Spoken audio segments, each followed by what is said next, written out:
Kami memilih konsep high school dropouts kerana konsep ini sangat berkait rapat dengan isu semasa yang berlaku dalam kalangan masyarakat di Malaysia. Kebanyakan remaja memilih untuk berhenti belajar sebelum berjaya mendapat kelulusan dalam SPM seperti mana yang sepatutnya dilakukan mengikut peruntukan sistem pendidikan Malaysia. Selain itu, konsep ini memberi penerangan tentang bagaimana pemikiran atau pandangan remaja tentang pendidikan yang kian meruduk dalam diri setiap remaja dan lebih tertarik untuk bekerja pada peringkat umur yang muda. Seterusnya, kajian konsep ini sangat berguna dalam memberikan informasi dan kesedaran kepada kita untuk mengenai isu yang terjadi dalam masyarakat masa ini supaya dapat mencari jalan penyelesaian bagi mengatasi masalah ini. Konsep ini juga mendorong kami untuk mengkaji lebih lanjut untuk mengetahui faktor remaja yang tidak berminat pergi ke sekolah. Peningkatan kadar pelajar yang berhenti sekolah sangat membimbangkan kerana remaja adalah aset masa depan negara.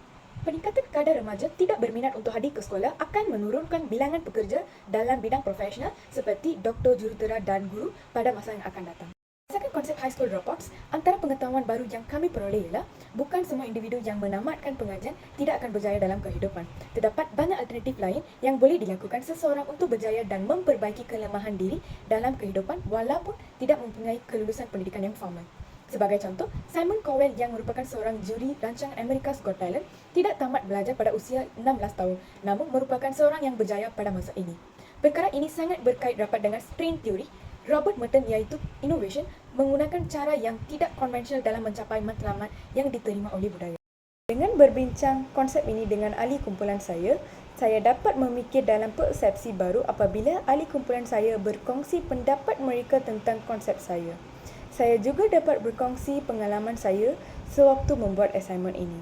Ahli kumpulan saya juga berkongsi dengan saya pemerhatian dan pengalaman mereka berinteraksi dengan remaja yang berhenti bersekolah. Saya dapat meluaskan pemikiran saya dengan berbincang tentang topik ini dengan ahli kumpulan saya. Assalamualaikum dan selamat sejahtera.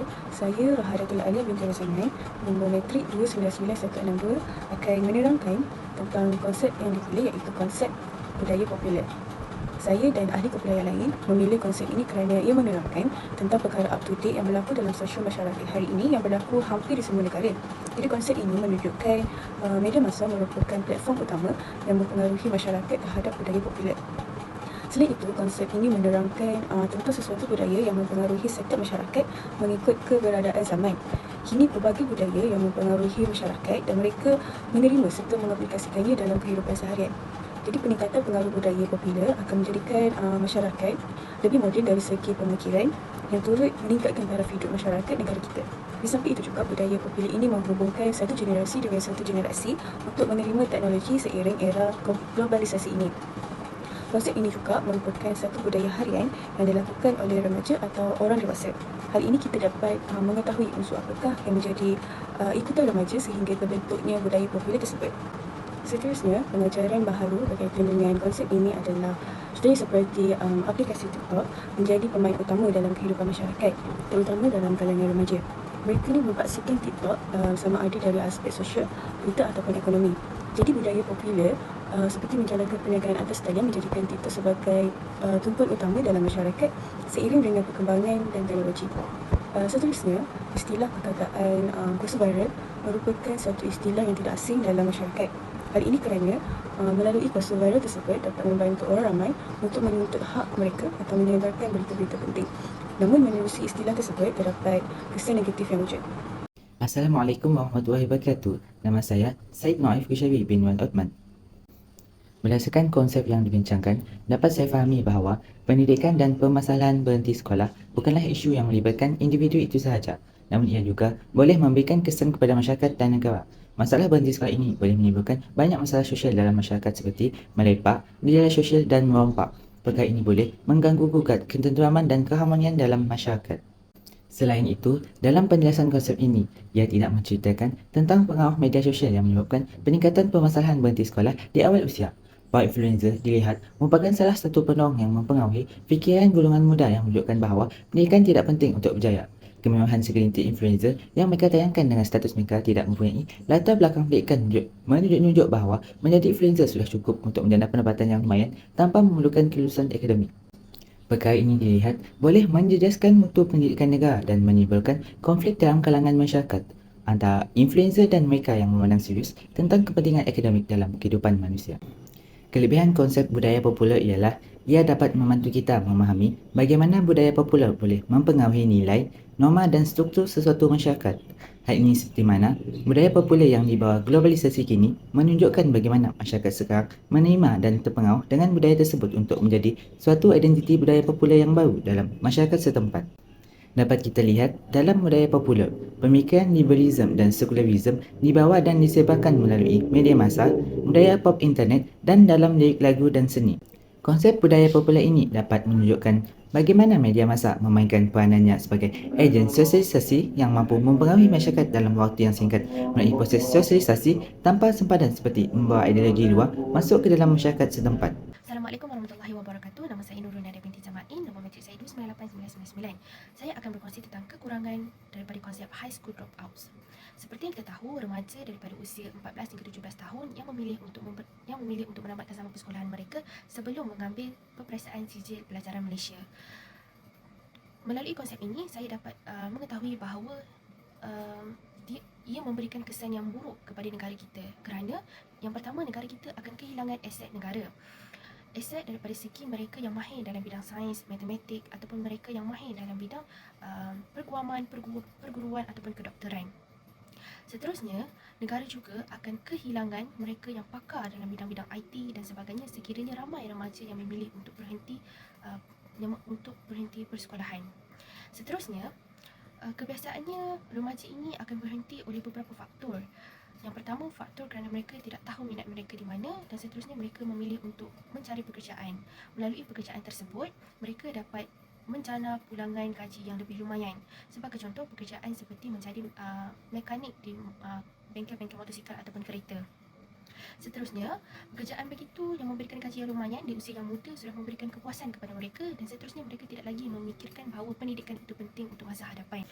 Kepuasan itu dapat diukur apabila melihat remaja-remaja tersebut membeli gadget yang berjenama, mengikuti fashion yang trending serta dapat membeli motosikal ataupun sebiji kereta. Hal ini kerana apabila wujudnya pekerjaan seperti content creator yang tidak memerlukan kelulusan tinggi namun dapat memberikan pulangan gaji yang lumayan. Hal ini kerana ramai remaja yang memilih ke arah itu, yang memilih untuk menjadi content creator ataupun pekerjaan-pekerjaan lain yang tidak memerlukan kelulusan tinggi. Seterusnya, kesannya remaja tidak lagi mementingkan pendidikan dan tidak lagi menghiraukan betapa pentingnya pendidikan di masa akan datang. Seterusnya, saya akan berkongsi tentang kebaikan konsep budaya popular. Menurut kajian yang saya dan juga ahli kumpulan lakukan, budaya popular ini meninggalkan kesan yang baik kepada masyarakat kita, kerana melalui budaya popular ini kita sebagai masyarakat dapat mempelajari sesuatu yang baru. Sebagai contoh, melalui fashion. Fashion ini berubah mengikut peredaran masa, dan melalui fashion ini kita juga dapat bersaing dengan negara-negara yang hebat. Dan fashion ini terbahagi kepada pelbagai jenis fashion. Dan sebagai contoh, melalui bidang fashion juga kita dapat menempah nama di peringkat antarabangsa. Dan seterusnya, melalui budaya popular ini juga kita dapat berkongsi ilmu pengetahuan. Sebagai contoh, dengan adanya aplikasi TikTok, Instagram, Twitter, kita dapat mengetahui tentang isu semasa. Dan juga budaya popular ini sekiranya digunakan dengan jalan yang benar, kita dapat menghasilkan satu generasi yang celik IT dan juga generasi yang mahir dalam bidang-bidang tertentu. Assalamualaikum warahmatullahi wabarakatuh. Nama saya Nisha binti Muhammad Syamsuddin. Nombor matrik 298-285. Saya akan menerangkan tentang keburukan budaya popular. Budaya popular ini biasanya dipengaruhi oleh media massa atau media elektronik yang meresap ke dalam kehidupan seharian masyarakat.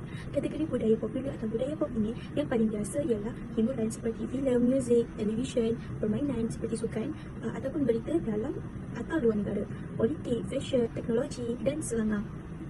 Keburukan budaya popular ini adalah anak muda hanya lebih memikirkan kesenangan diri atau lebih berminat kepada berseronok dengan hiburan sahaja, sehingga hal-hal lain atau norma-norma lain tidak diperhatikan dengan betul. Ianya menjadi remeh-temeh satu budaya yang murahan demi mencari penerimaan umum. Mengikut daripada sudut pandang sosiologi, budaya popular ini mempunyai implikasinya tersendiri, namun ianya berubah mengikut persekitaran sesuatu masyarakat. Sebagai contoh, bahasa Melayu menghadapi perkembangan dari bahasa yang dituturkan secara formal sekarang membawa kepada wujudnya bahasa selangor atau bahasa yang dirojak dan dicampur mengikut perubahan zaman, dan biasanya budaya popular ini kekal dalam jangka masa yang lama dan berkembang mengikut perubahan semasa. Seterusnya, saya akan mengupas tentang kebaikan Pemilihan konsep high school drop-out ini, bagi saya, konsep ini sedikit sebanyak memberi saya kesedaran tentang betapa pentingnya pendidikan dan meningkatkan semangat saya untuk menghabiskan ijazah saya di sini. Di samping itu, melalui isu ini, saya dapat melihat bagaimana kesedaran mengenai pendidikan ataupun pelajaran di Malaysia semakin pudar dan menjadi kebiasaan kepada generasi muda untuk hanya memiliki sijil pelajaran Malaysia sahaja sebagai pencapaian yang maksimum, sedangkan tahap pendidikan di Malaysia ataupun di dunia boleh dikuasai sehingga master ataupun PhD. Berhenti belajar dan bekerja, itulah stigma-stigma masyarakat yang menjadi punca kepada anak muda yang berhenti sekolah dan tidak menghabiskan pembelajarannya di peringkat tinggi. Melalui sudut pandang sosiologi, masyarakat di Malaysia kebanyakannya mempunyai pendidikan di peringkat ijazah. Dengan ini, masyarakat berbelah bijak dalam memainkan stigma dan selebihnya datang daripada didikan keluarga. Hal ini kerana peranan keluarga juga cukup penting dalam isu ini, supaya norma atau budaya ini atau budaya berhenti sekolah di usia muda ini tidak diamalkan dalam budaya kita di Malaysia. Keburukannya ialah, dari segi perspektif sosiologi, faktor individu tidak difokuskan. Dalam perspektif sosiologi, faktor-faktor seseorang individu yang menyumbang mereka menamatkan pendidikan sekolah menengah tidak difokuskan, seperti masalah kewangan keluarga, masalah kesihatan diri sendiri dan sebagainya. Dari segi perspektif sosiologi juga, ia hanya berfokus kepada kadar dan peratus remaja yang berhenti pendidikan tinggi. Buku-buku sosiologi yang saya kaji yang membincangkan konsep ini hanya berfokuskan kepada statistik pelajar Amerika dan Afrika. Hal ini menjadi cabaran untuk menyelesaikan tugasan saya kerana saya hanya berfokuskan kepada statistik di Malaysia. Refleksi yang saya dapat melalui konsep ini adalah budaya popular banyak memberi saya pengetahuan baru sama ada secara langsung atau tidak langsung. Jadi budaya popular boleh dikatakan sesuatu aktiviti atau perilaku manusia dalam seharian yang menjadikan budaya oleh setiap masyarakat majmuk. Antara kelebihan bagi konsep budaya popular ini adalah masyarakat dapat mengisi masa lapang bersama-sama keluarga, rakan dan sebagainya untuk memuaskan kepuasan mereka dengan keperluan hiburan. Hal ini mengurangkan tekanan hidup yang dihadapi oleh masyarakat dalam kehidupan seharian. Seterusnya adalah kelemahan bagi konsep ini adalah kadang-kadang budaya popular juga menjadikan masyarakat taksub akan sesuatu budaya di mana mereka terlalu mengikut trend sehingga lupa terhadap pegangan agama, adat dan sebagainya. Hal ini menyebabkan masyarakat leka dengan budaya tersebut dan menjadikan mereka lebih selesa hidup dalam keadaan begitu.